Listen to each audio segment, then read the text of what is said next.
Good morning, everyone. It's me again. So today we're gonna switch the topic to interactive music systems. This is, I think it's an interesting topic. It's kind of quite interdisciplinary, and I'm gonna show a lot of demos how humans can interact with music through such systems. So interactive system is designed to make humans make music, right?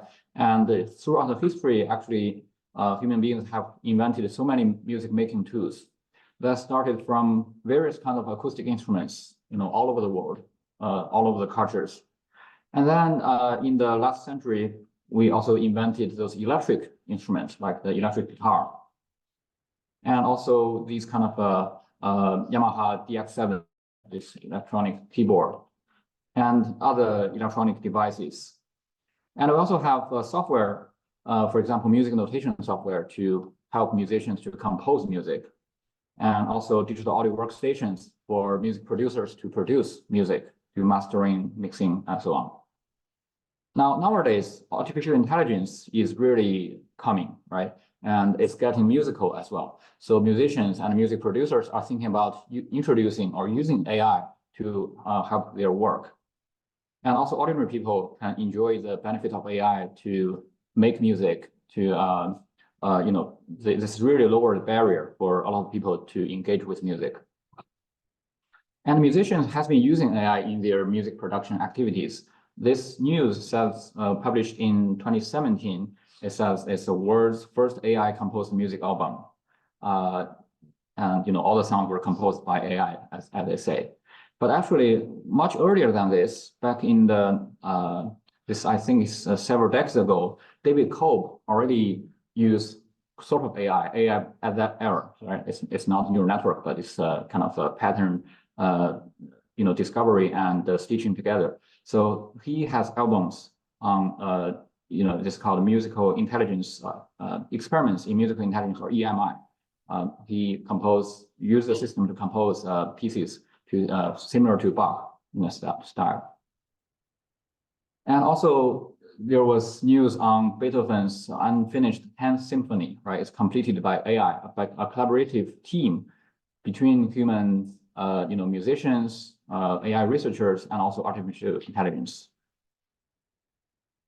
And in the music information retrieval field, there has been this AI song contest in the past few years. It is getting very popular these days. In 2013, I think there are many participants. So this context is about collaborative effort between human musicians and AI technology to compose music, and then they have the jury to evaluate the quality of the pieces. Now, for normal people, there's software interfaces like this Google's AI Duet for anyone to interact with AI to play music in a duet fashion. Yamaha has this already holding the AI concert, right? They have this Glenn Gould as AI. They have a system that can simulate Glenn Gould's performance style and then render new pieces played in that style on automatic pianos, like disc clavier pianos.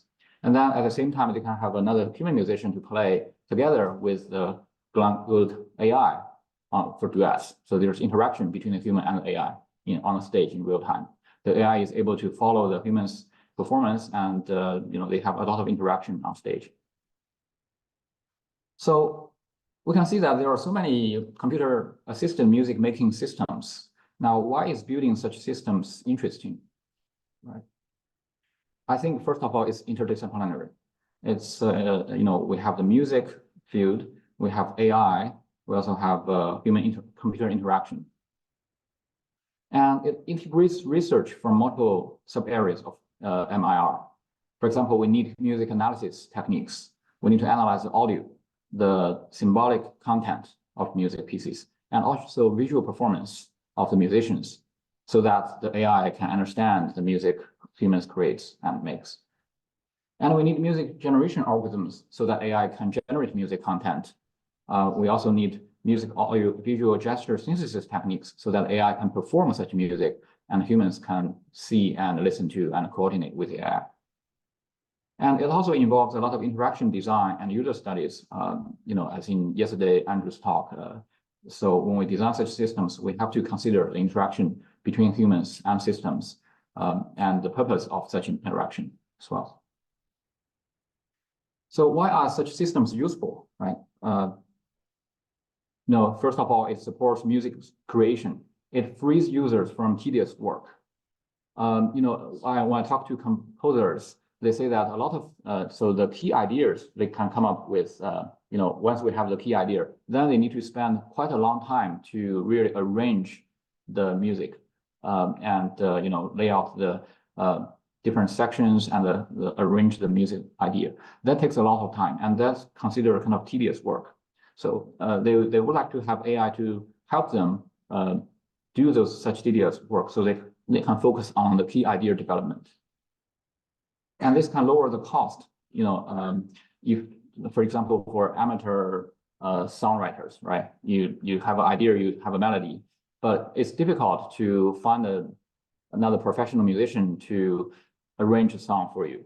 But with AI, you can use AI to arrange it, and then you can release an album, right? Maybe making money too.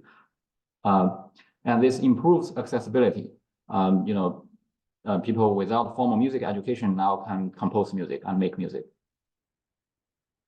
And it supports music education. So such systems can be used to teach composition and help students to explore new territories in compositions.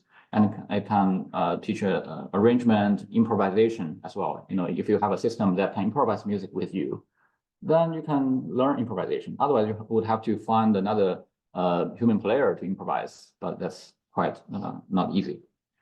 And it can also, teach ensemble performance. So, finding people to play music together may be difficult, but if you have AI, you can play together with AI.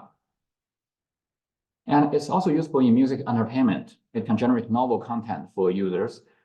It can generate content in various formats, and different people can perceive, some people are visual learners, some people are auditory learners, some people prefer visual stimulus, right? And they can generate various formats to suit different populations and users. And it can generate content and make music anytime and anywhere. So it's really boundless. Okay, so hopefully that motivates you about the importance and how interesting it is to design such systems. Now, generally speaking, I think there are two kinds of computer-assisted music making systems. One is computer-assisted music composition systems. The other one is music performance systems. So composition systems, you can view it as the interactions offline, right? You compose music, you iterate, you collaborate with AI to compose a piece. For music performance, the interaction has to be real time. You have to perform the piece or improvise some piece with AI on the fly. And this kind of system is generally referred to interactive music systems in the literature. And today we're going to review some of those interactive music systems. So when we talk about interactive music systems, first, there must be interaction, right? It's an interaction between the human and the system. So there's a human and there's a system. Now, a system can be a music instrument, like the augmented instrument Andrew presented yesterday. It can be a machine, it can be an agent or a robot, right? It can have various forms. Now the interaction, so the interaction is the key, right? It's interactive music system. Interaction means that there's some exchange of musical information between the human and the system. Now the information exchange can be through various kind of medium, say audio or visual or touch or gesture or even brain signals if you have EEG devices. So this is a very general kind of definition for interactive music systems. But maybe the definition is too general. Let's use this definition to inspect several kind of tools people have already invented. For example, this playback device, right? It's a system and humans can interact with it. You can press a button to play music. You can press a button to record your singing. But the interaction seems to be very limited. It's only through pressing a few buttons. and the system either play back something or record something. Right? So not very interesting. Now, musical instruments, there's a lot of interaction. You play different techniques. You can generate various kind of sounds, very rich. But there's no intelligence. It's a purely passive system. Okay, so not interesting in this talk either. And you could have some software tools like further humming apps. There's interaction. You can hum to the software and the system can return some songs to you, right? There's interaction. It's good. It's intelligent. It can understand your singing. It can find songs from a huge database. But it's not for fun. Your goal is to find the music and then enjoy the music. Nobody, I mean, rarely people would enjoy the search process. I mean, it's kind of tedious to me, right?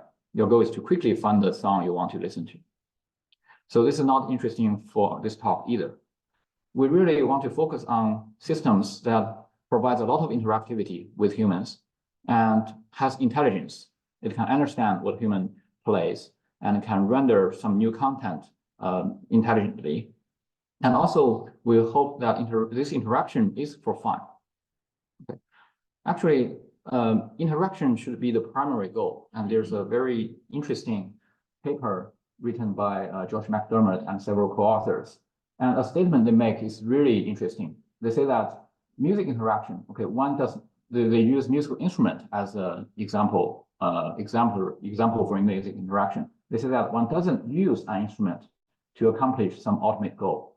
One plays it, and often that is the only goal. This is the most significant difference I see between music systems for interaction, right, and general human computer interface systems, interaction systems. In HCI, they want to design a tool so that it's easy to use. For example, a computer mouse or touch screen, right? It's easier for user to use, and then for user to achieve some other goals, maybe find a file or play a media file or something. But music interaction systems is not trying to satisfy the users for achieving other tasks. Usually the interaction is a primary goal, which is simply play it, okay, enjoy the interaction. Okay, so this will be the kind of system that we're interested in. We hope the system is intelligent, offers a lot of interactivity, and also the interaction is a primary goal for the design goal. Now, in the past, there has been such systems. For example, there has been the automatic music accompaniment systems. I showed the demo in one lecture where the solo violinist was accompanied by a system, and the system can listen to the performance and follow the performance in real time and render the background music, which was pre-recorded, right? If you look at interaction between such the human and such systems, we can see that the human musician usually plays the solo and leads the interaction. And the human player receives limited cues for coordination, right? He just listens to the background music rendered back by the system. And the interaction is only through audio, pretty much. In some systems, they offer some visual cues, but it's quite rare. And the system simply plays back some pre-recorded accompaniment tracks. They generally follow human. They have limited understanding of human performance. They only can follow the audio performance. They generally don't understand the emotion, the intention, and more subtle expression from the human players. And there's limited expressiveness from this machine as well, because it's just pre-recorded content. They just change the tempo of the playing back, or maybe the loudness a little bit, but that's it. There's no much other expressiveness. There has been such systems in the literature from Piano Tutor, Music Plus One, and other things. So we're interested in systems that go beyond such automatic music accompaniment systems. We want to look at systems that offer more richer interaction between human and the machines. And there have been quite a few such systems, in fact. So this is a timeline, and this is not comprehensive at all. There are very good survey papers where they summarize hundreds of such systems. Most of them are software systems. And here I listed several interesting or representative ones, and I will show some demos of them. Yeah, it dates back to the Music Mouse in 1983, and the latest one is recent years. Okay, so when we look at those systems, we want to offer some kind of a categorization of them, right, along several dimensions. Now, researchers have done that in the past. Back in 1990s, Professor Roy proposed 3 dimensions to categorize interactive systems. The first dimension is the purpose of such system. He used a spectrum where one end is score-driven, so the system is trying to render the score stored in the system. The other one is performance-driven. The system is trying to maximize the performance on the fly. It doesn't need to follow the score or any prescription.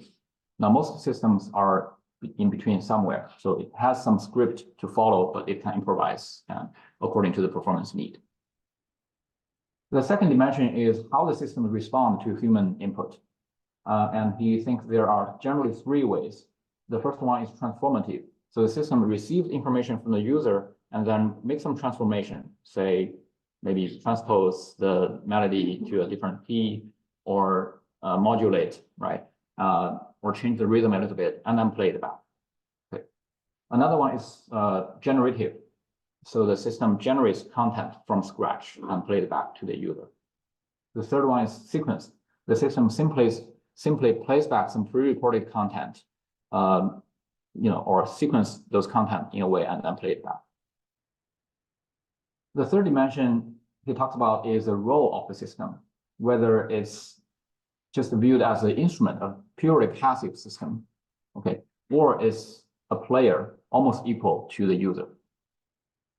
Okay, so this is a very different, there's a huge difference, right? Instrument is a tool for humans to use to create music, but player is like an equal role you want to interact with, and both the user and the player can take a lead or follow each other. So if we look at automatic accompaniment systems, and along these 3 dimensions, we can see that it is score-driven. Such systems has the scores in the system, and it tries to render the accompaniment part based on the score or based on pre-recorded content. And the response is sequenced, and it's viewed more as a player. It's not viewed as an instrument that much. It's more as a player. You are playing together with the system. But my view of this categorization, I mean, I think that this categorization is great, but I think that it is more on the functionality design of such systems instead of the capability of such systems. Okay. I think as the technology advances, we also need to think about what capabilities such systems should have and could have. And so I propose 4 other dimensions on the capability of such systems. The first one is perception. So whether the system is able to perceive the human input and to what extent it can perceive. The second one is creativity, whether the system is able to create new content, or it's purely transformative from the user input. Another one is interactivity. How much interaction is there between the system and the user? The last one is expressiveness. How expressive the system can be when it plays music. So let's use these 4 dimensions to measure some systems, and we can say this player device, playing back device, right? There's no perception capability, no intelligence, no creativity. It offers quite some expressiveness. I mean, depending on the content you use the device to play, but that expressiveness comes from the content, not from the device, right? And very little interactivity. You only press several buttons and you listen to the sound or record. Music instruments, there's no perception. There's no creativity from the device. It offers a lot of expressiveness. You can play various techniques, different dynamics, different articulations to express the music ideas. And it offers very good interactivity, right? You can pluck the string, you know, strum the strings, whatever, or knock the instrument body. Now, per the humming systems, there is some perception capability. It can listen to the melody, follow the melody contour, and do search. There's no creativity, right? It simply finds music. There's no expressiveness. There is some interactivity. You know, because you can sing to the system returns some results with rankings, and there's some interaction. Automatic accompaniment systems, there is some perception capability. There's no creativity in existing systems because it simply plays back the content pre-recorded. And there is some expressiveness because it can change the tempo of the playback content and sometimes loudness. And there is some interactivity because the information goes between these two, two ways, right? The system listens and the human also listens. So now let's review some existing systems. The first one is this music mouse. It's designed in 1986. It's a computer software. This is a rule-based music harmonization and improvisation software. Users move the mouse on this plane in this 2D space, controlling two voices. So the two voices will be, one voice is one dimension, the other dimension is the other voice. And the system will generate the other two voices. So the system generated two other things here. So in total, there will be 4 voices. And the users can also use keyboard commands to control the orchestration, the harmonic mode, the tempo, etc. So let's watch this video.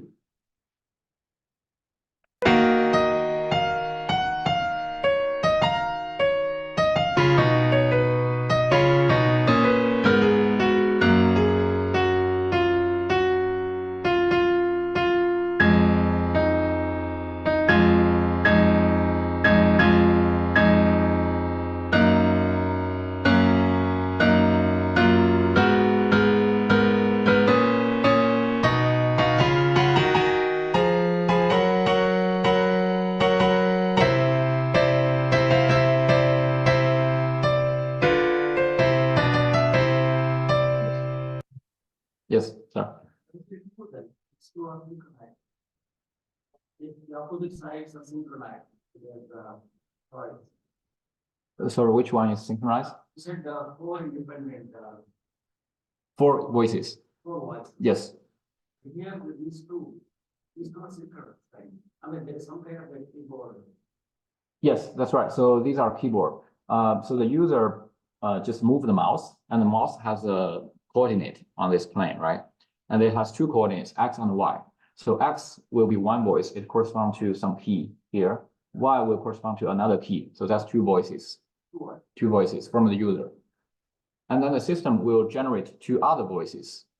It's not shown. Well, so there are, okay, let's stop here. So you can see, the user will be maybe this one, I don't know. So one of the 3 dots, I don't know which one, but the user will be 1 key here, 1 key here, and the system will render 2 other notes. Okay. Yeah. And you can see the user doesn't need to have much music knowledge. You don't have to know which key to press. You just move the mouse anywhere. That's it. But the generated sound is pretty good, right?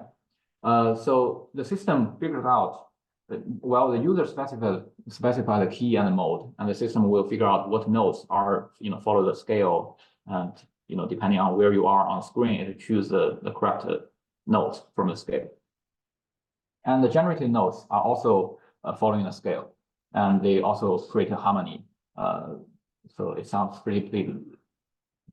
And in this video, we also heard a key change, right? That's when the user pressed some button to change the key or mode. The user can also control the tempo and several other things like the voice. Yeah, I think it's pretty cool. If we use the 4 dimensions to measure this system, it has some perception capability only in the symbolic content, right? Using MIDI. There's some creativity because it generates new content. It has some expressiveness, not much, because it's MIDI playback. There's no acoustic playback, no dynamics, no tempo variation. And there is some interactivity using the system. It's touch screen. It's pretty nice. Another system is this cipher designed by Robert Roy, the author of that book, The Three Dimensions. He proposed to categorize existing systems. And this is a multi-agent system responding to human MIDI input in real time. So it so it has a listener and a player in the system. The listener analyzes the MIDI input, for example, the vertical density, the takt speed, the loudness, the register, the duration, and how many beats, tonal pivots, and so on. And then the player will produce musical output in a virtually deterministic way. So this is a score that the user, a human musician, would read. Now here's the violin part, and then the piano part, which the user will play. And then this is a script for the computer system. It's very abstract. It says, okay, the computer should be at this state. Then there's, I don't know, bank, timer. Oh, okay, so this is, I don't know, shadow, reverb. I don't know what those are, but it's very abstract. And the music style they support is quite contemporary. I don't have a media file to play, but from the score, you can see it's not easy to play. Okay. So if we measure this system using these 4 dimensions, we can see it has some perception capability, right? The listener needs to analyze the MIDI input from the user, mostly some low-level features. And it has some creativity because the player needs to produce content based on some script, but it needs to render a lot of details. The expressiveness is limited, but there is some, and interactivity, there's some. Another system in 1994 is called GenJam. This is a genetic algorithm for jazz improvisation. The system listens to the human's 4 measures of play, and then it maps the performance to its chromosome representation. And then it does some mutation on the chromosomes and generates the next 4 measures and playback. So the interaction is called trait force. The humans play 4 measures, and the system play another 4 measures, and then the human play another 4 measures. So let's watch this performance. This is the author.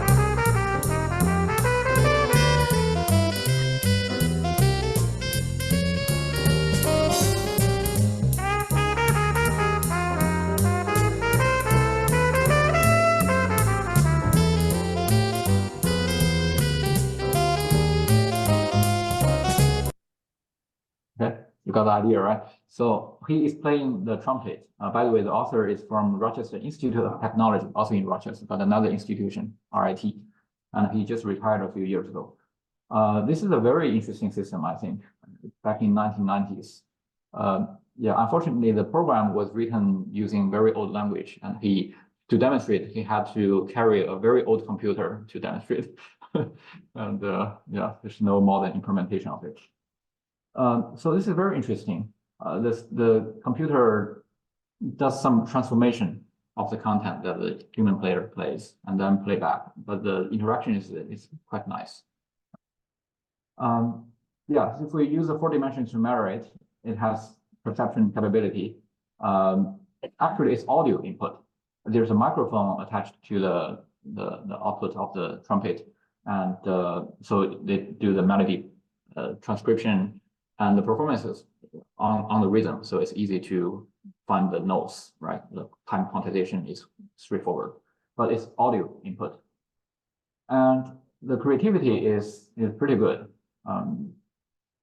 And expressiveness is interesting, and not that much because it needs to follow the tempo. There's no tempo variations, not much loudness change. The interaction is trait force. So the 2 parts cannot play in simultaneously. It has to do trait force. Yes. If you explain a little bit of this chromosomal mutation, to work in a movement. Yeah. So I don't remember exactly the details, but roughly I remember that it listens to the melody input from the user and that into the MIDI sequence, and then it mutates some of the notes, or maybe there's an internal representation of that melody.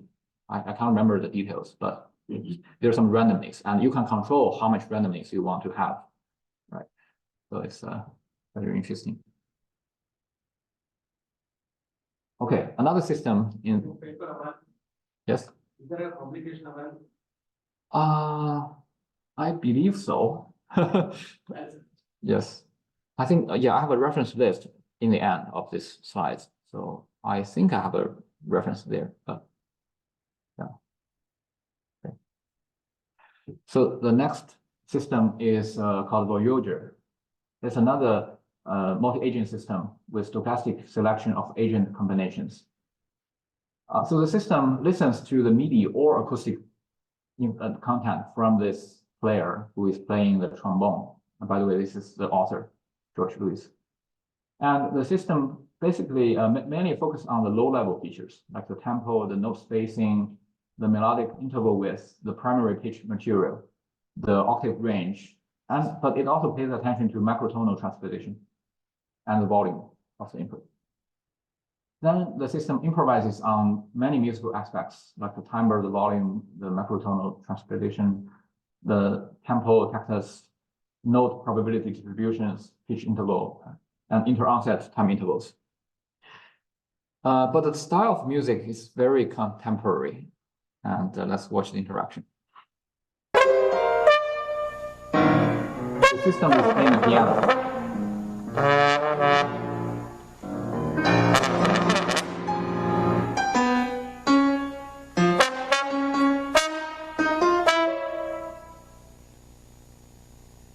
What's going on?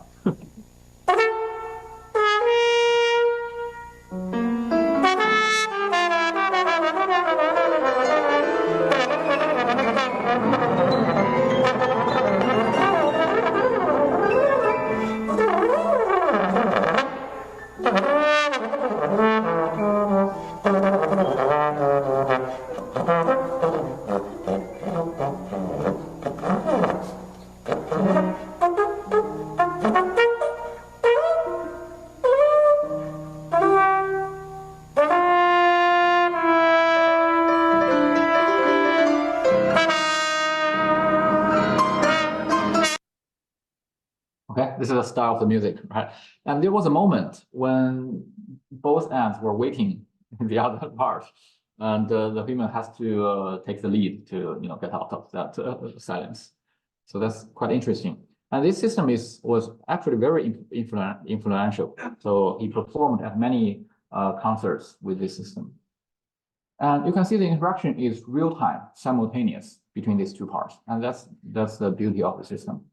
The interaction is very rich. The system has some perception capabilities, but mainly focusing on the low-level features of the user input. And it has creativity, but creativity is really hard to quantify, right? I mean, to contemporary musicians, I think this is good creativity. For very traditional musicians, maybe this is, I don't know, weird creativity. Okay.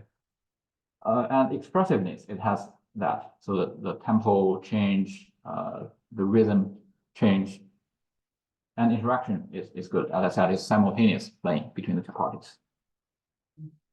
Okay. Another system is called Continuator.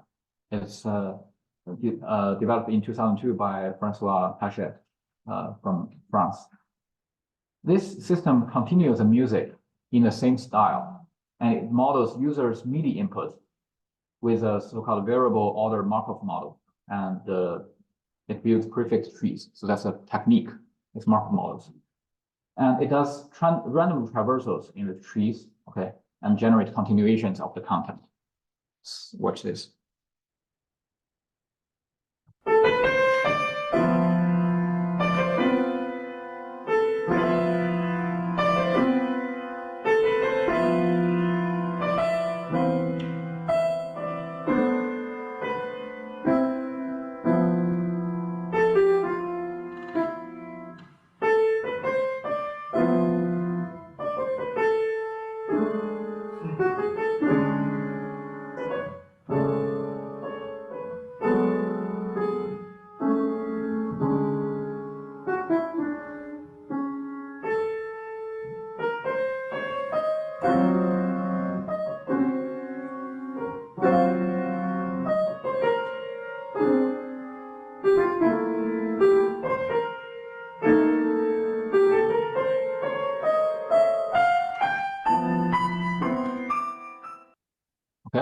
idea. You can see that the pianist was quite surprised sometimes, right?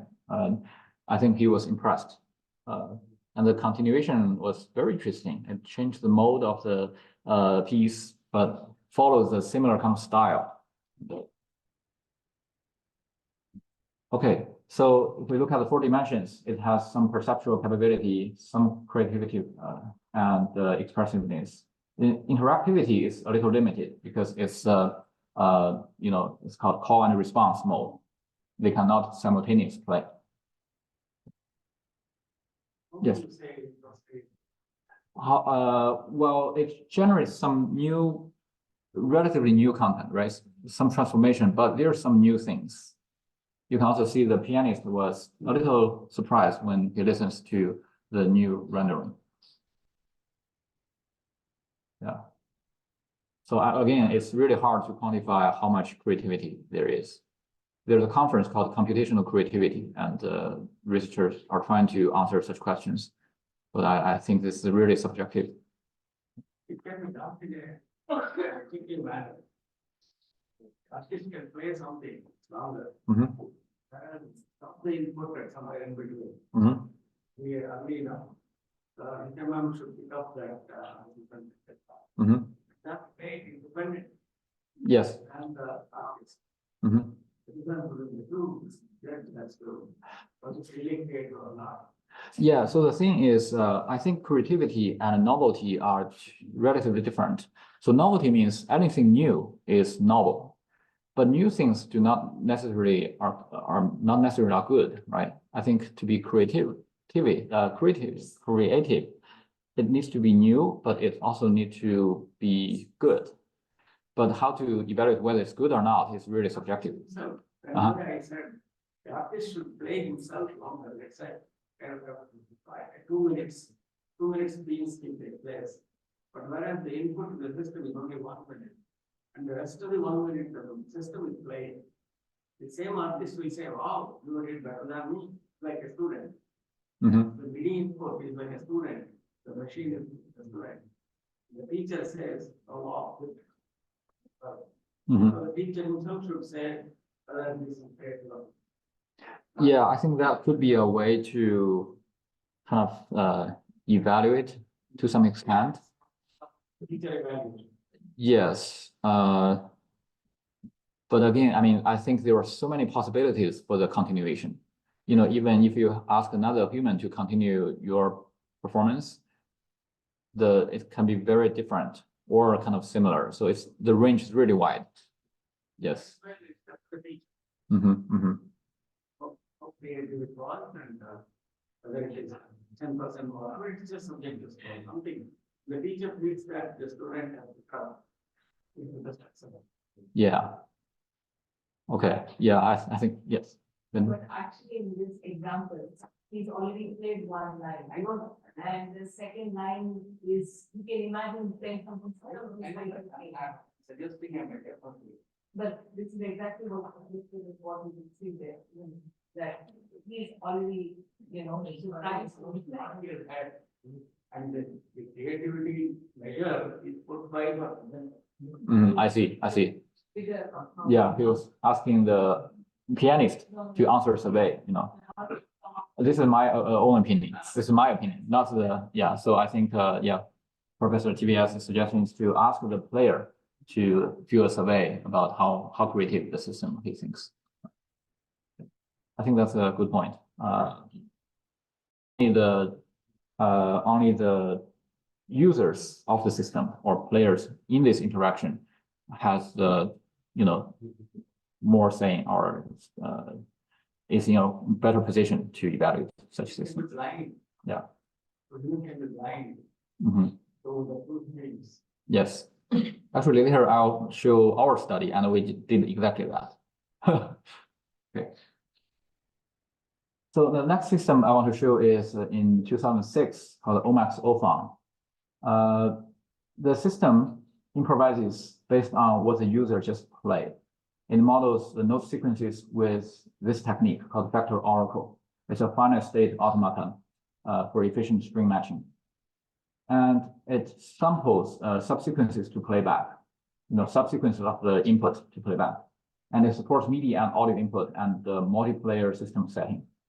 So here we can see two human musicians, and then there will be a system to render some other voices based on these two inputs. Let's listen to it.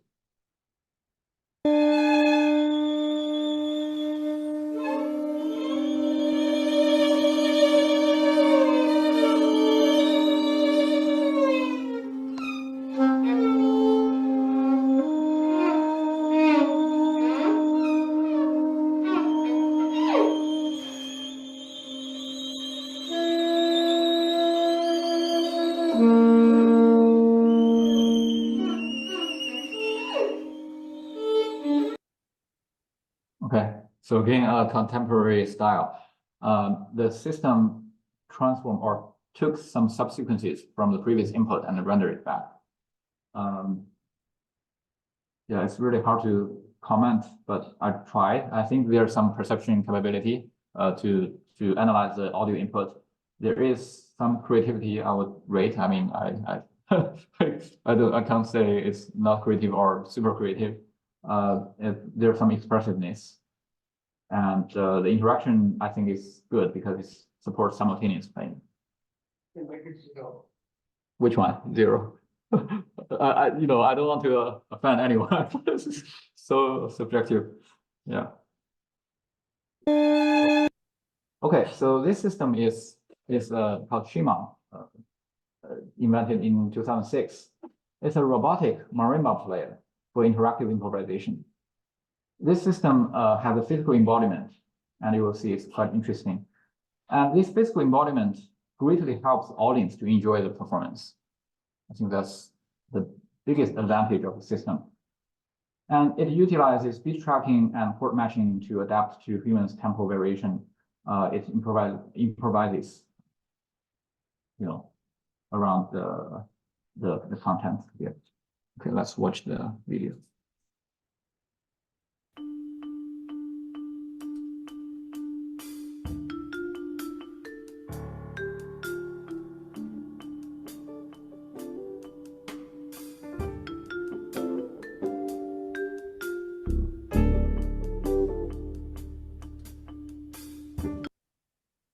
Okay, a little short, but you can see I think the robot nodding head is very pleasing for the audience. In this piece, they are playing a constant tempo, so it's relatively easy. But I think in other performances, they can change the tempo, and the system can use beat tracking to follow the human musicians. Okay. So for this system, I think the expressiveness is great because of the physical embodiment. The other dimensions, they are okay. Some perception, some creativity, and there's some interaction. Yeah. Okay, another system in 2009 called Listening Learning, LL. This is a rule-based system for free improvisation with humans. This is a system diagram. The human player plays something, and the machine listens to the timbre of the human play, and it performs some clustering. It clusters the user performance into several states based on the timbre analysis. And it also analyzes the onsets and analyzes the rhythm of the human performance.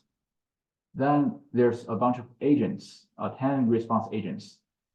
So the analysis is used to choose active agent, this active agent generates feature-based effects, and there's a vocal track model, a drum kit, and melody and harmony voices. So yeah, so it has the rhythm tracking capability to track the onset and inter-onset intervals. It detects the silence using perceived loudness. It analyzes the timbre of the user performance. It uses low-level acoustic features for this. And for generation, it chooses among 10 agents to follow the human's timbre state. So I only have an audio recording of this interaction. It's I think it's a drum is played by the human musician, and the system generates some sound effects.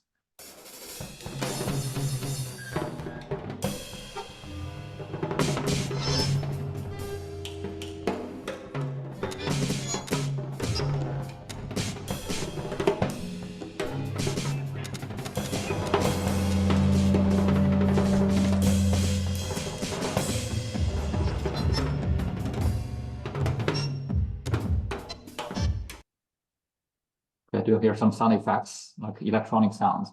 Those are generated by the system. And the generation is based on the timbre clustering. So they try to analyze the timbre space that the user performance is in and generate content to match the timbre. I don't know how good the match is, but that's the concept. So to me, it has some perception capability, but mainly at a low level, and some creativity, some expressiveness, and interactivity. It's hard to comment, but yeah. Okay, another system called reflexive looper. So again, developed by Francois Hachette and some other people. This was in 2013. This is a system that allows users to play with past virtual copies of themselves. So, looping is a very useful technique in music production, right? You play some passage and then you reuse that passage at later times, and that's called looping. So the system takes simultaneous MIDI and audio input from the user for analysis and so MIDI for analysis and audio for resynthesis, because the system needs to play back some sound to go with the user, and they use audio for the resynthesis. They use an SVM classifier trained on MIDI data to classify the mode of the user playing, and there are 3 modes.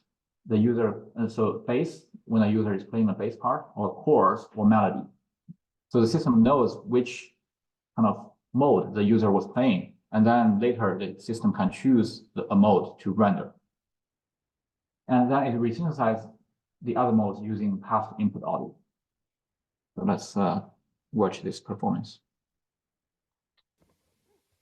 In the beginning, the user was playing chords. Okay, the system stored the chord here. Now the user is playing melody. The chord is rendered by the system.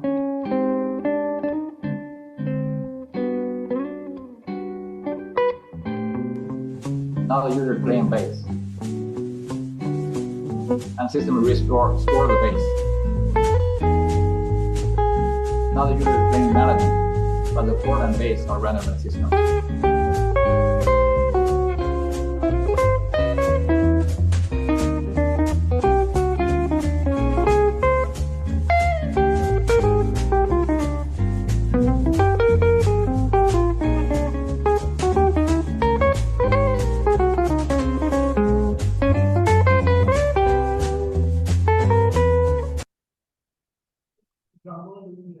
The drummer is just accompanying this interaction. I don't think the drummer's input is taken into the system in this case. So I think that, yes. So it's like it's adapting the chord and bass based on the melody. Exactly. Yes. But Yeah. it's using the same audio and pitching it. That's right. Same audio input, but does some pitch shifting and some kind of mode change, basically. Yeah. So I think this is a very useful system, right? You can imagine that you can first play some chords, so the system can store it, and you play some bass, and then you can improvise melody. And the system will be able to render appropriate chords and bass for you to go with you. So you're essentially playing with yourselves. To me, it has good perception capability because it needs to understand the mode of the user input, and it needs to know which chord to choose to go along with the melody. It has limited creativity. It's just some transformation of the existing user content. Good expressiveness, because it's now you form a band. And good interactivity is simultaneous play between the user and the system. Okay, another system. This is for ordinary users. It's AI Duet, developed by Google Magenta in 2016. This is a neural network model that responds to tunes played by the user on a MIDI keyboard using a similar style. And let's watch.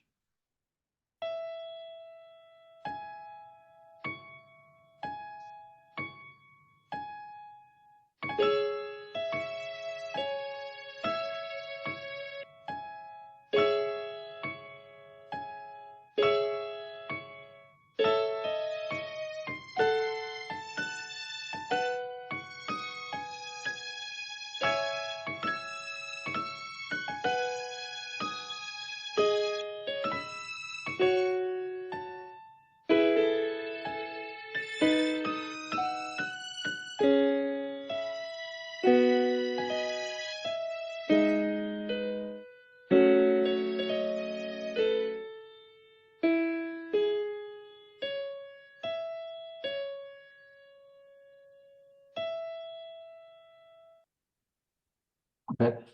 If I remember correctly, the yellow notes were played by the human and the blue notes were played by the system. There's some interaction. It's pretty interesting. Anyone can try this online. So I think it has some perception capability, but it's only MIDI input analysis. And there's some kind of creativity, expressiveness, and interactivity is good because it's simultaneous play between the two parties.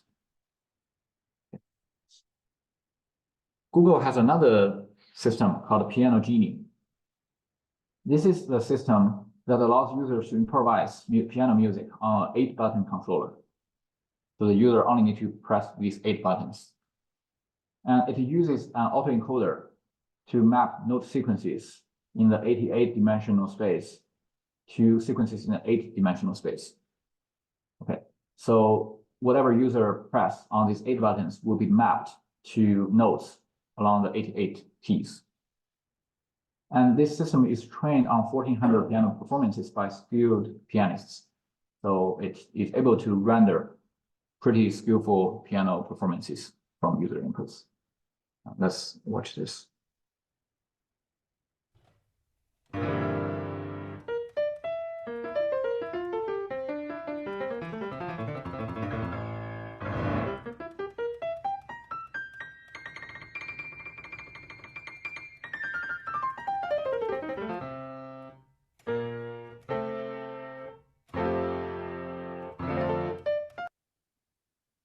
Okay, that's the idea. So just press the 8 buttons and it renders all the keys, all the notes following the scale. It sounds okay. To me, it has, some good perception capability.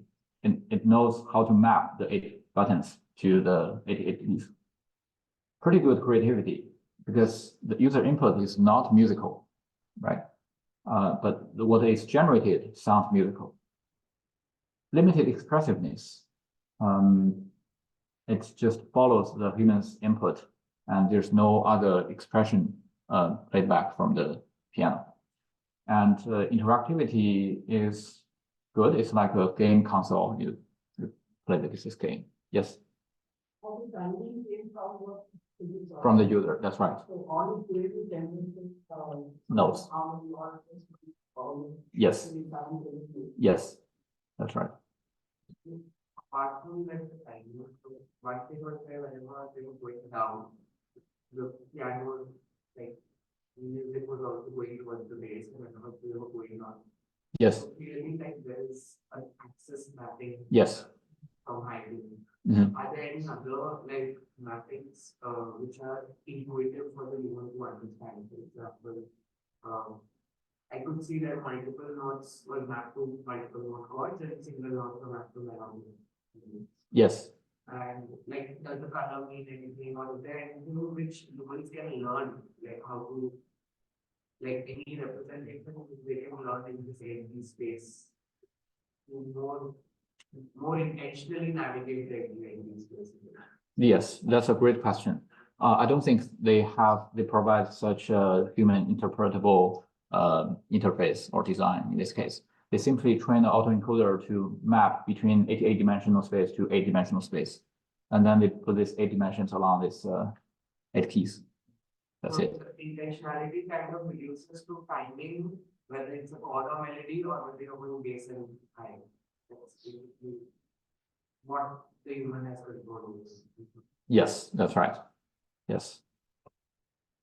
Sometimes the user presses a single button, but it renders several notes. So yeah.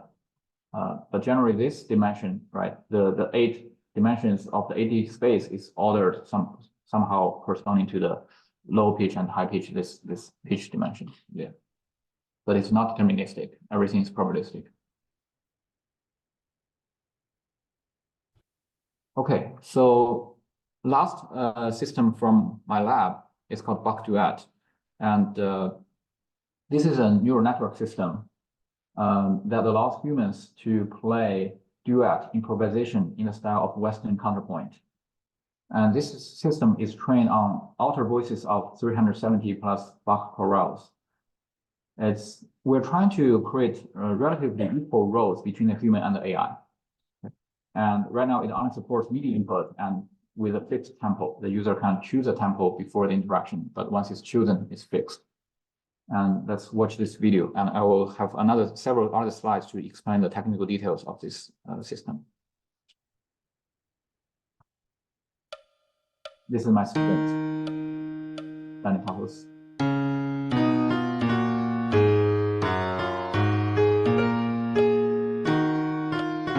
So displaying the upper voice.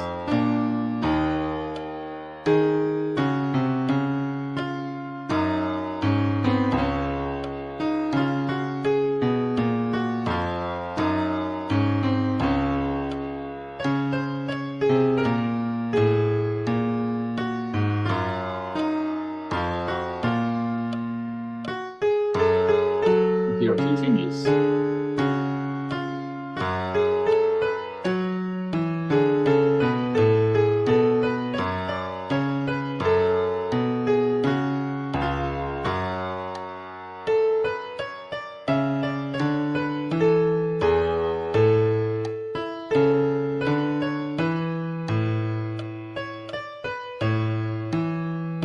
Now the machine leaves.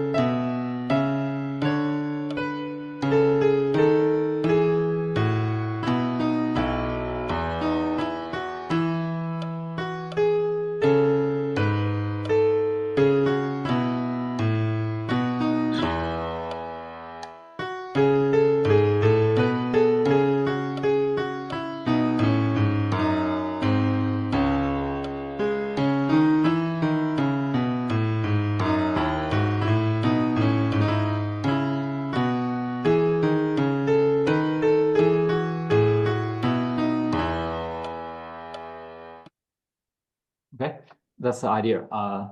So you can hear that sometimes the human was leading, sometimes the machine was leading, and the human was following. And the interface, show the interface a little bit. Okay, so this is a piano roll rendered real time about what was being played by the human musician and the machine. And this is a score notation display. There's a lag because to display the appropriate note, we have to wait till the note is ended so that we know the duration of it. So there's a slight delay, but it's very helpful for the human musician to kind of memorize the past, what was being played in the past. It also displays a key prediction, and that helps the user as well, so that the user knows, oh, what is anticipated key to go to and what was the key being played in the past. So let's go into the technical details of this system a little bit. This is a neural network system, and the system uses two LSTMs, one for note token prediction, the other one for key prediction for the machine. The inputs are what was being played by the human and the machine in the past. Okay, XT1 is from the machine, XT2 is from the human. And then what it's trying to generate would be the note token for T+1 time for the machine. Right. So the input comes in, it goes into some embedding layers to basically represent the music input, which is MIDI input. And then it uses LSTM to, and also some external stack for memory storage to generate the note token. It passes through dense layer to generate the note token. And this generated note information is also passed to this key prediction branch, where the key prediction branch takes the previous key prediction as input and going through some embedding layer, LSTM layer, and then predict the next key. Okay, and the next key will be displayed on the notation for the user to see. Oh, I have already explained this. Now, this is the encoding for the user input. We encode the pitch class and also the MIDI number and articulation of each note. Oh, so first of all, we do time quantization of the music into 16th note durations. For example, this is a quarter note, and it is segmented into 4 16th note durations. So these four correspond to this G note. And the G note is in the pitch class number 8. The median number is 67. The first 16th note corresponds to the onset of this note. So this is 67, 1. So 1 means onset. And the remaining 3 16th note durations are the sustained part of the note. So they are 0. Okay. And this rest is encoded using pitch class 12. There are 12 pitch classes. So from 0 to 11 are for the pitches, and the 12 is for the rest. And the rest is a quarter rest. So it also has 4 time steps here. But they are all of the same state. And then this note is the 8th note, so it has 2 steps. The first one is onset, the second one is sustained part. So that's the pitch content encoding. We also encode the rhythmic content. So we first encode the position, of downbeat. So that's the bar position. So if it's a downbeat position, that is 1. All the other positions are 0. And we also encode the beat positions. So if it's on beat, we use 0 to encode it. So like this position, this position, this position, they are beats. If it's a half beat, we use -1 to encode. If it's a quarter beat, right, we use -2. So this encodes the rhythmic hierarchy of the piece. We can also encode the accent of the piece.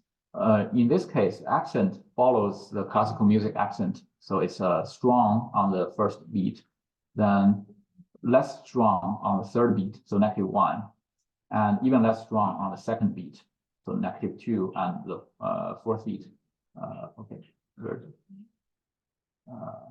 it's not shown, but it's weaker at other half beats. So, but you can use this accent encoding to encode other music styles. Maybe you want to put accent on the last beat of the bar or something. Okay, so with that encoding, we train the system, and then we can visualize the embedding layer output, right? So this is the music embedding of different notes and their articulations. We can see that, we visualize it in a 2-dimensional space.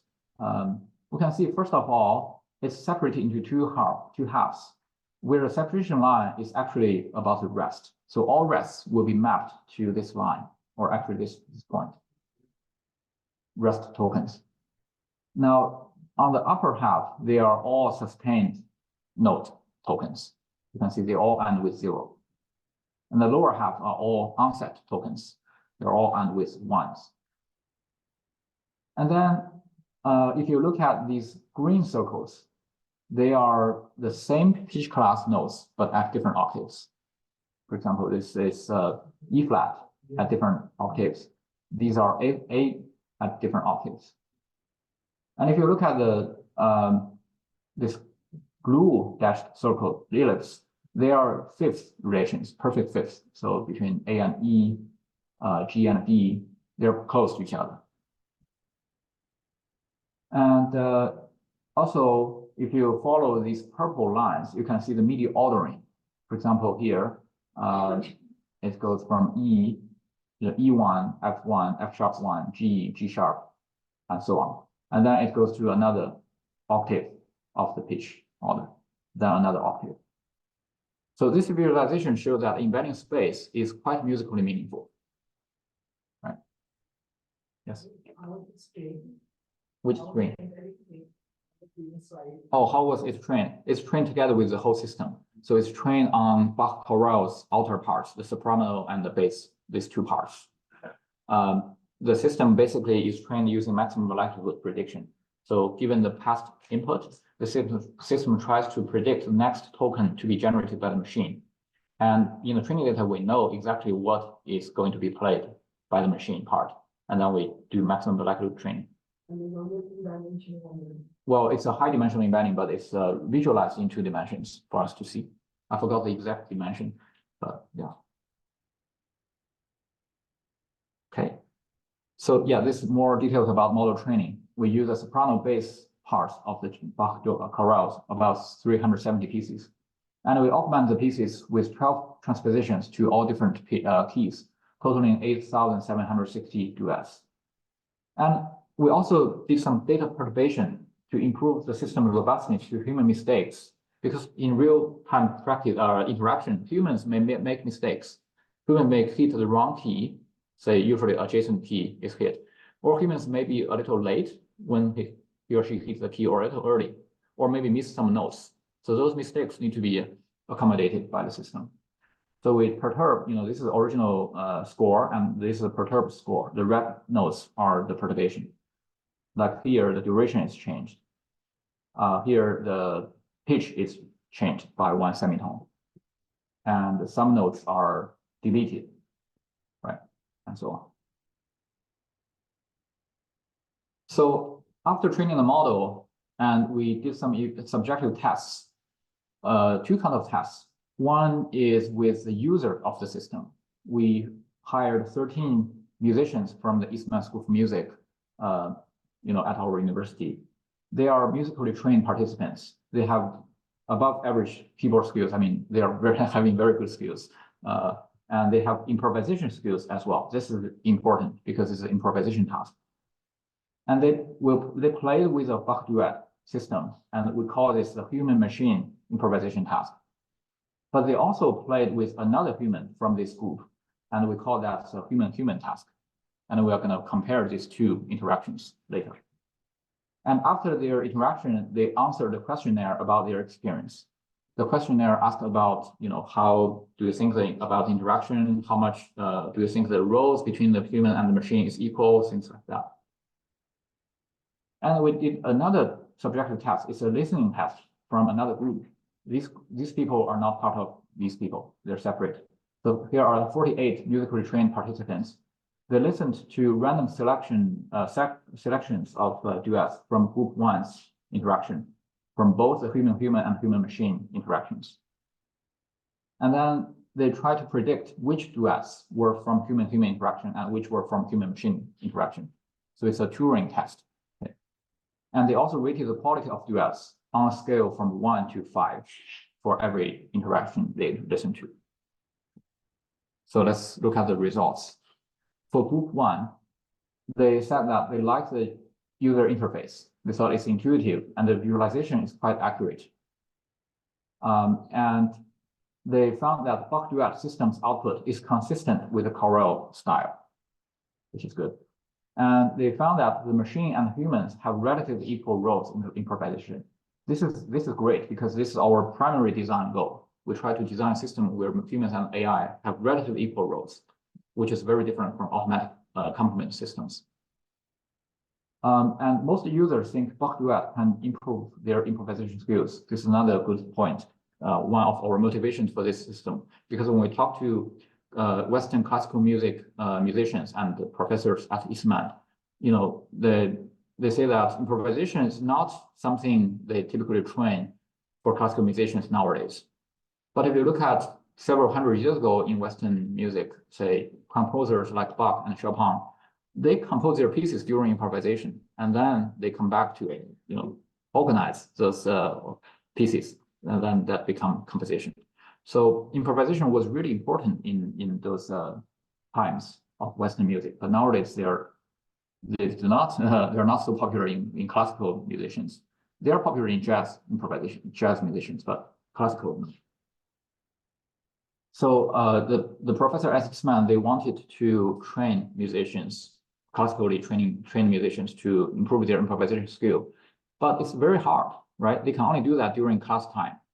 They have students improvise together with each other or with a professor. But when they were by themselves, they don't have other people to improvise together. So they thought this system could be very useful. Now, the things they don't like about the system is, first, the key prediction was not very accurate. It could be improved. And secondly, they rate the interaction with another human slightly higher than the interaction with the system. But I think it's not much higher, right? It's 0.6 out of 10 for the human interaction versus 8 out of 10 for human-machine interaction. So probably not significant difference. So for the listening test, this is the result. The human-machine duets received better, a little bit better, not significant ratings than the human interaction. But generally, participants could not differentiate between human and human machine duets. This is a computer matrix. This is the ground truth of the interactions. This is predicted. You can see it's, there's no classification accuracy, basically. So here, let me play you two interactions. One is from human and one is from human machine. Now, before we conducted the second study, we had to manually correct mistakes made by human musicians, because otherwise it become apparent to tell which is human and which is human machine, right? Because human machine, only one part has mistakes, the other part has no mistakes. The human has mistakes on both parts. So we had to manually correct those mistakes. But the correction was minimal, just to remove those easily detectable artifacts. Yes. What's a mistake in the audition? So mistake could be, the person hits the note slightly late or slightly early. So in that case, we would just adjust the timing to the exact time. Yes. And sometimes the human pressed the wrong key, say one semitone difference. I don't remember exactly whether we corrected that kind of mistake. I don't remember now, but yeah, that didn't happen that often compared to the timing mistake. So let me play these two. First one.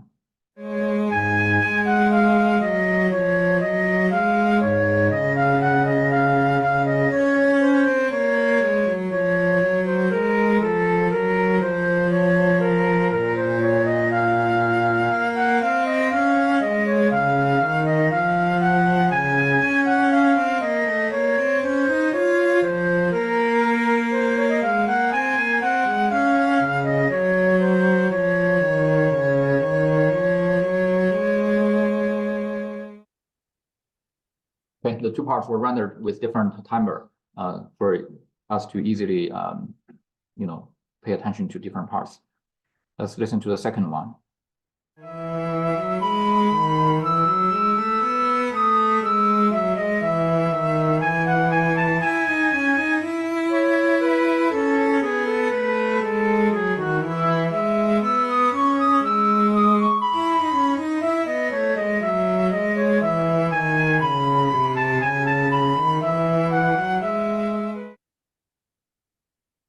Yes. Sorry? The first one is what? Human machine? Huh? Human. You think this is a human? This is a human machine? I mean, this is first choice, so one is one, only two possibilities. The other way around? You think the other way around? Okay.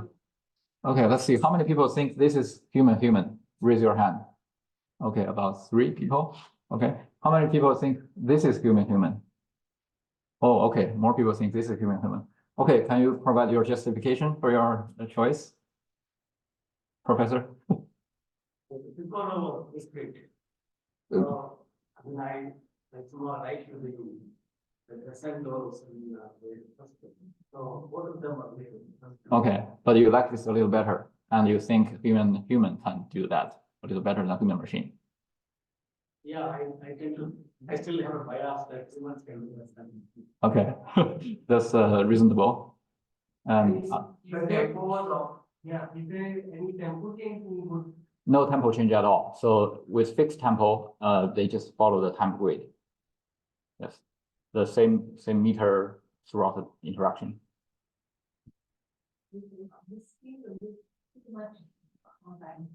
Too much on time. Mm-hmm. So this one had a little hiccup at the end, right? That could have been redirected there.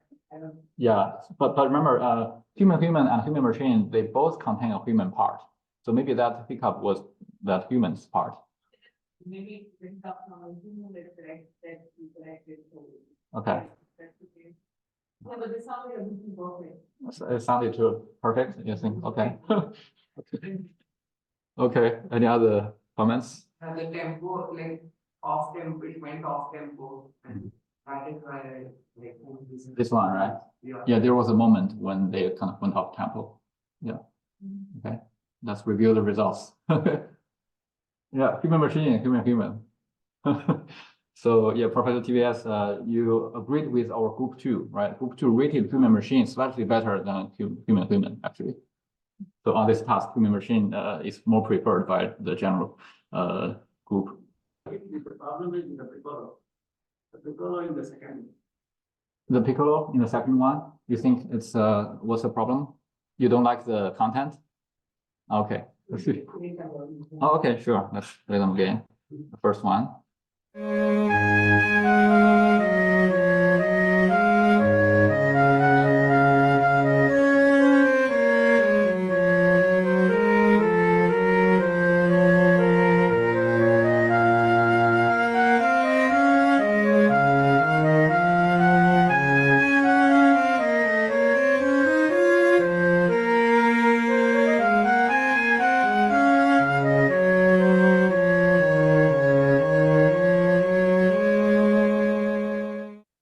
Okay, which part is human? Piccolo. The piccolo, the upper part, the higher part? Yes, that's right. Okay, let's listen to the second one.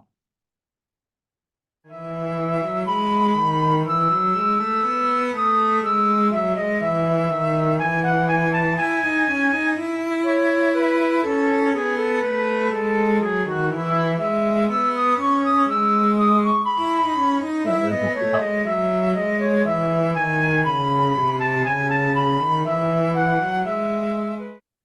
Also, the more duration, so that you want the working part, more duration is always projected. If it's one count, it is almost that. Yeah, Here, there is that variation, you can hear. yes, yes. Uh-huh. Maybe that would be very. Yeah, maybe we should add some kind of randomness in that duration. Yeah. The thing which I noticed is the human machine, the machine start a bit flat in the beginning and then start improvising, but in the other one, improvisations are in both the. Yeah, there are more improvisations, right, between the two parts. Yes, yeah.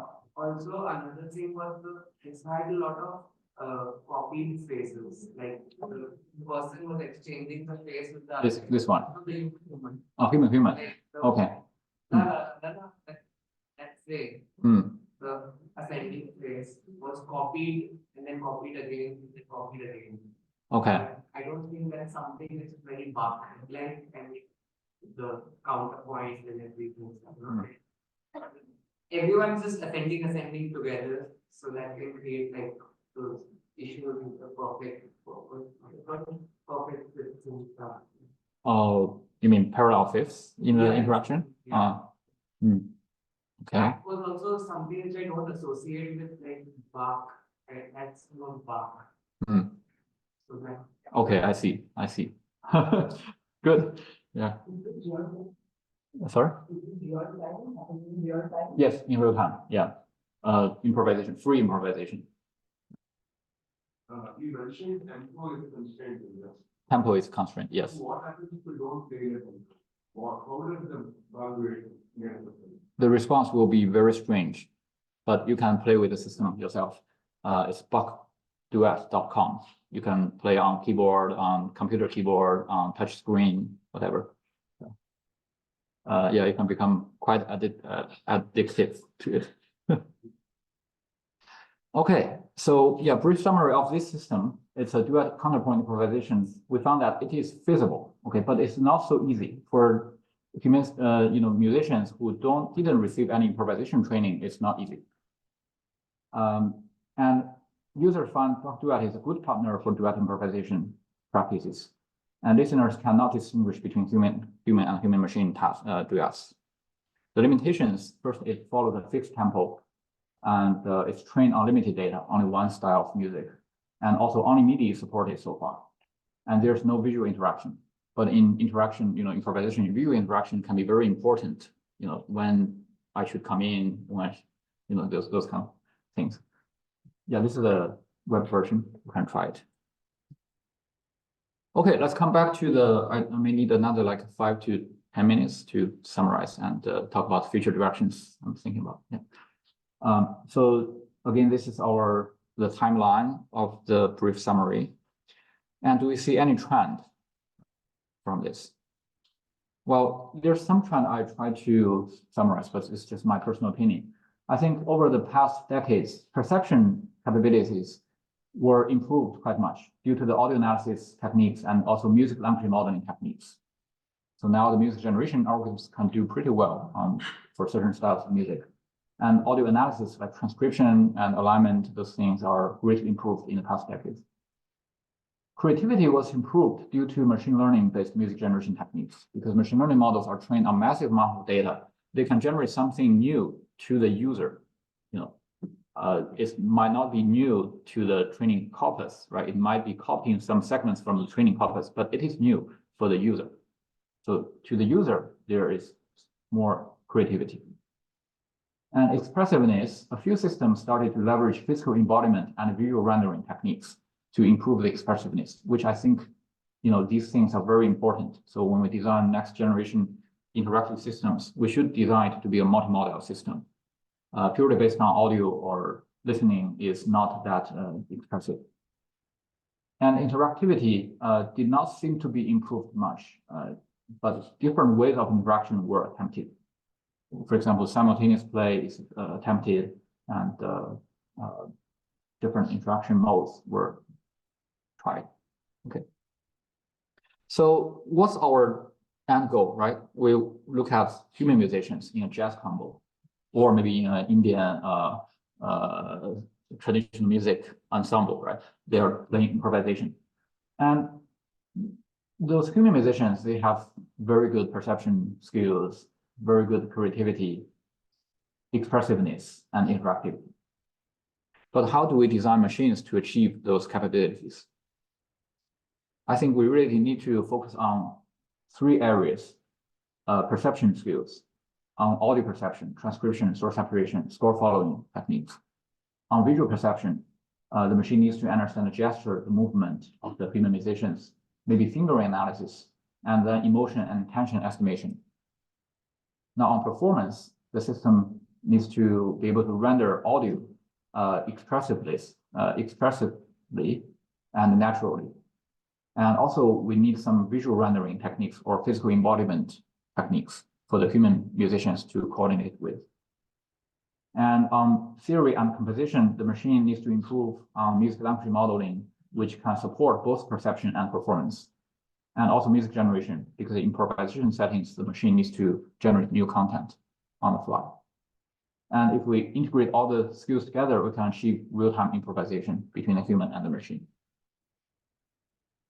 So moving forward, I think there are several important directions to explore. One thing is that we should move from symbolic content to audio. Most of the existing systems only support MIDI interaction. We know that audio signals offer much more musical expressiveness, but existing music agents mostly work only in the symbolic domain.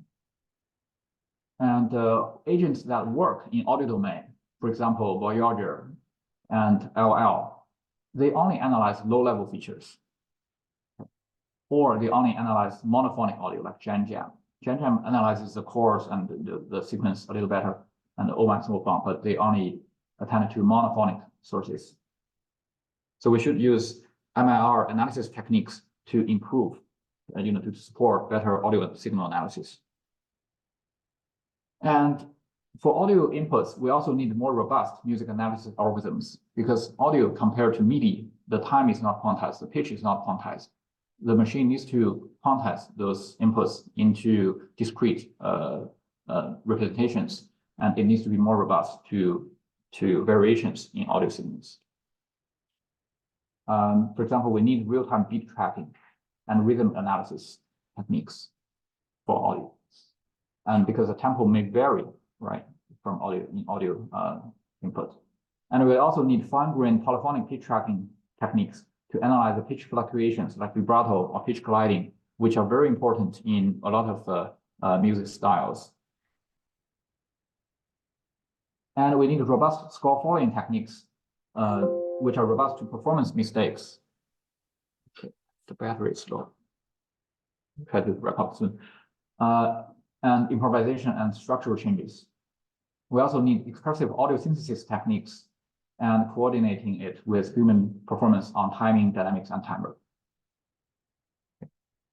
The second direction is that I think we need to incorporate the visual modality because music performance is audiovisual in nature. Music performance is important music expression for the audience to enjoy, and musicians also use visual cues to coordinate with each other on the timing, the dynamics, and intention of the music. We need algorithms to analyze various aspects of visual performance. For example, we need to recognize the instrument, the body movement, the facial expression, the finger motion, and we need audiovisual association and joint analysis. We need real-time expressive visual rendering and coordinating it with human performance. We had a tutorial on this audiovisual processing in 2019. Okay, so here are some existing techniques. These are instrument playing activity detection techniques. They can first find the musicians in an orchestra, and they can tell whether the performer is playing or not. So, and this is our previous work on tracking the body movement of musicians and also fingering movement of musicians. And we use such cues to associate the visual player with a source of the audio mixture or a part of the score content. And this is a Scalon plays a piano for visual rendering. I showed that before. Another direction is personalization. Existing systems were, standardized. Okay, but can we make them adapt to user behaviors, habits, and preferences? Right, different users have different habits, different skill levels. It'd be nice to have adaptive systems for each user. And some existing systems like this Music Plus One system had such adaptive ability before. It's an automatic music accompaniment system. And human musician can rehearse together with the system a few times before the performance. And after rehearsal, the system can follow the musician much better, much more accurately. So here are some ideas to do personalization. I think we should provide more options in the preference settings for users to select. We should let the system to learn from interaction history for this user. And we should provide feedback to user after the interaction so that the user can also improve their interaction with the system, not only for the machine to improve the interaction, but also for the user to improve the interaction. And we can also make suggestions on improvisation. For people who do not have improvisation skills, the system can provide several suggestions, and then that can lower the barrier for improvisation interaction. Another aspect is on improving accessibility. So, the vast majority of the population do not have much musical skills, right? How do we enable those users to engage more with music? So, we know that music theory is hard. Music instruments are not easy to learn. Now, when we design interactive music system, if we require music theory,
Yes.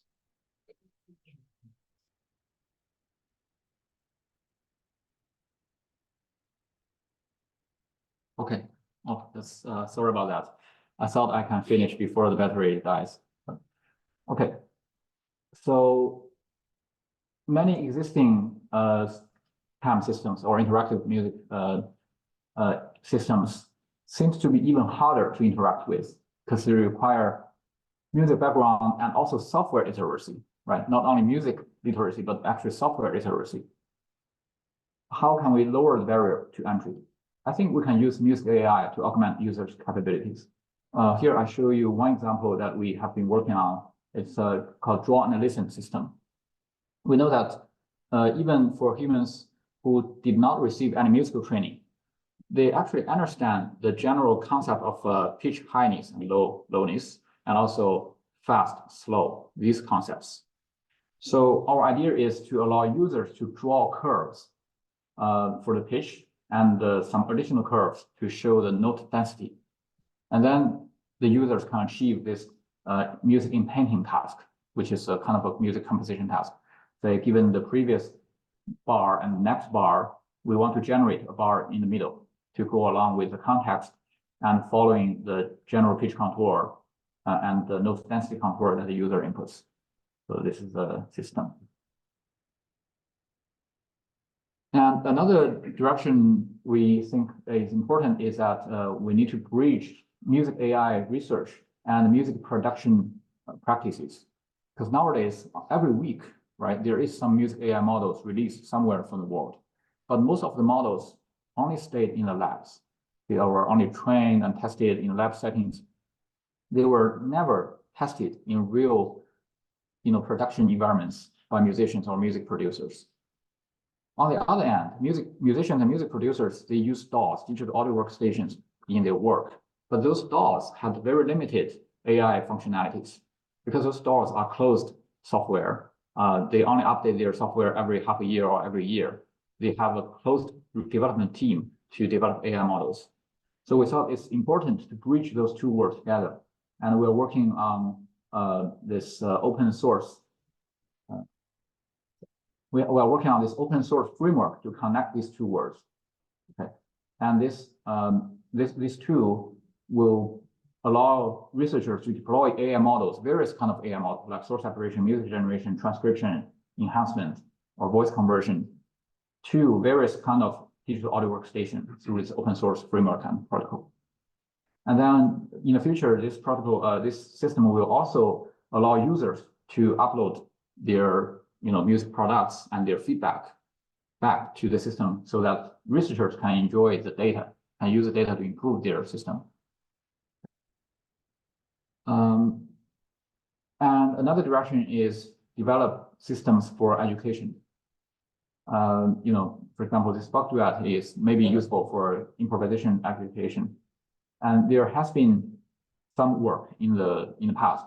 For example, Ear Sketch by Jason Freeman at Georgia Tech.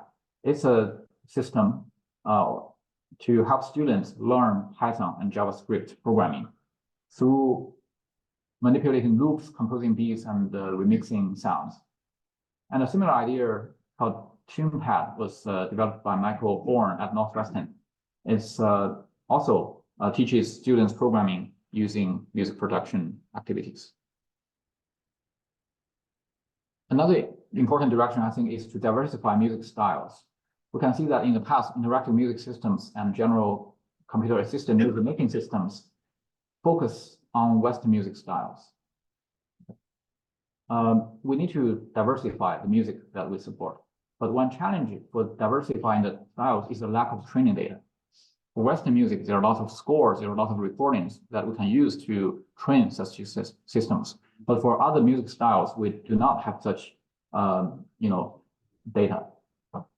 So how do we do that, right? So here's one example about what we explore, which is counterpoint composition in Chinese music, folk music style for Chinese music composition. And we didn't have that data to train such models, but our idea was to automate this task using inverse reinforcement learning to fuse these two styles together. I've shown your demo before, so I will skip that. But I think this is an important direction to explore. There will be many other techniques that we can use. And another direction is to incorporate large language models in the design of such systems. We know LLMs are so powerful nowadays, and they are actually revolutionizing many areas of research and also production and practices. So, they represent the most significant AI advances in recent years. Just in this year, Google's Music LLM and the Meta's Music Gen were released. They were able to generate high-fidelity music from text input. Okay. And for Meta's Music Gen, it's controllable text to music generation. So at ISMIR this year, there was a tutorial on this transformer-based symbolic music generation. They talk about the application of large language models in music generation. And these models allow people to use natural language to guide the music generation process. Natural language is a very natural interface for humans to communicate with each other. Now, it should be another, very good interaction modality for humans to communicate with the machines. Yeah, so I think we need to have more interaction mechanism and user control flexibilities. Okay, I think with that, this is the end of my talk. Thank you very much.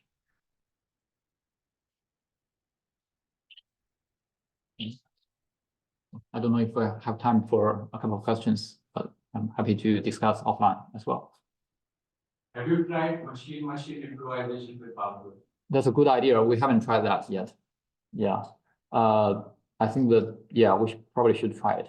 But thanks for the suggestion.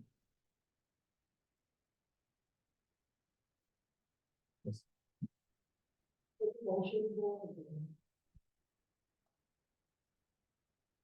That it's very desirable to move to audio rather than relying only on symbolic music. But don't you think symbolic music still has, or the symbolic representation still has a role to play in the system somewhere? Oh yeah, definitely. Definitely. Symbolic music content is, I view it as a language for music. So even if the input is audio or audiovisual, the system needs to transcribe it into some language representation. And then from there, it can generate content or do some manipulations, much more musically meaningful. If you just modify the surface level signal features, it's difficult to have musically meaningful variations or generation. Yes. So some of our traditional symbolic representations, or should it be something completely different that's learned for the task? Or do you see a role for all the conventional, which actually are very similar to sheet music? Yes. Yeah, I think for the machine, it doesn't need to use traditional symbolic representation like MIDI or music XML or sheet music notation. But if we want to design the system and try to understand the system, it's better to follow those music notation and MIDI formats so that humans and human engineers can understand what, why the system is working or not working and how to improve it. Yes. To supply constraints, conditions or constraints. Yes, yes, exactly. Yeah. If you permit a general comment, I tend to see the analogy between the chess playing approach, which influenced the formulation of AI itself. Gameplay, human machine gameplay. Yes. Leading to improvisations in AI. Sure, the human machine music playing can modify AI much more. I was to think about it, AI. Yes. Here is real intelligence, more artistic intelligence, not just strategic intelligence of chess playing or some other game playing. Exactly. So I see that, here you are assuming AI is a certain stage and then we are using it for music. It can be the other way also. The music will teach the AI community what to do.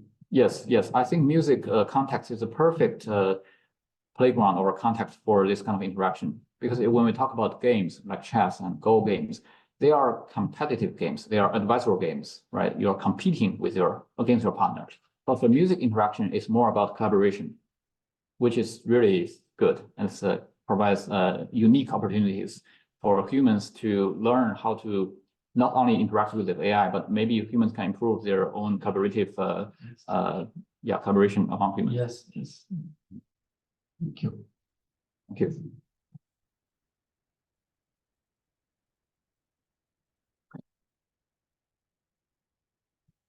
All right, thank you very much. And this afternoon, we have a hands-on session to try one of our music agent systems called UTERP. And my student will lead that hands-on session remotely. You will be able to deploy your own music agent and you can play with it if the deployment is successful. Thank you.